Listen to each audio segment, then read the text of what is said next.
Welcome back to Indiana Newsdesk.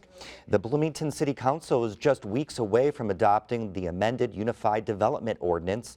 One of the changes being made to the zoning code reduces requirements for ground floor retail space downtown. For this week's City Limits question, Mitch Legan tried to figure out what's with all those empty storefronts. The holiday shopping season is officially in full force, but if you're shopping around downtown Bloomington, you're bound to pass some storefronts that don't have stores in them.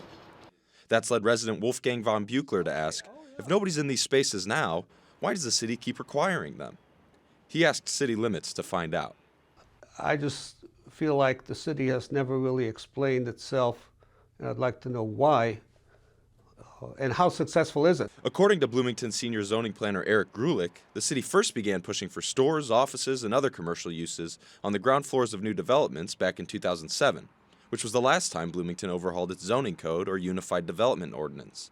The desire when we updated the zoning code in 2007 was twofold.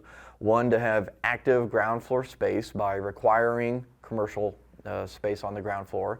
And two, we didn't want properties in our commercial corridors being developed completely with apartments. Before then, developers had begun building large apartment complexes downtown tailored to students. Officials wanted to maintain downtown as a center of economic activity and have buildings that people could interact with, rather than just stark apartment complexes.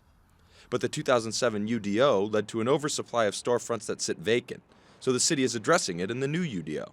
We've been more specific in the new zoning code of identifying, other than just overlay districts, but even more focused on these are the streets and corridors that we want ground floor. The new proposed ordinance shrinks the total area that requires ground floor commercial units and focuses it more around downtown. It's not perfect, we haven't figured it out exactly, but I think we are trying to achieve a level of livability and pedestrian friendliness.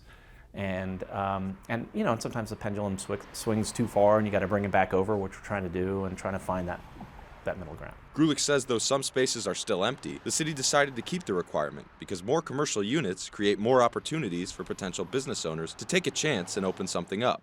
If you've only got 5 commercial spaces in the city to choose from, the cost of renting those spaces is going to be pretty high. If you've got 500 spaces to choose from, the cost of those is going to be lower, so it helps small business owners a lot more because they've got a smaller startup cost to get into these spaces.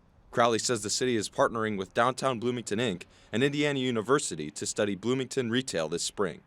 The project will give the city a better idea of how many empty storefronts there actually are in Bloomington and the best way to fill those units. There's no silver bullet. Not one thing is going to suddenly fill up all the retail spaces and we're going to be done. It's going to be sort of a case by case.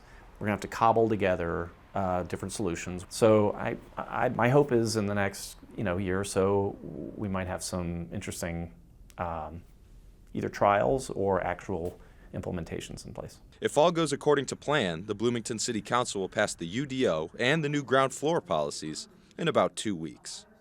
For Indiana Newsdesk, I'm Mitch Legan. Our City Limits series answers the questions you want to know about the Bloomington community. You can join the conversation and submit your questions by going to indianapublicmedia.org/citylimits.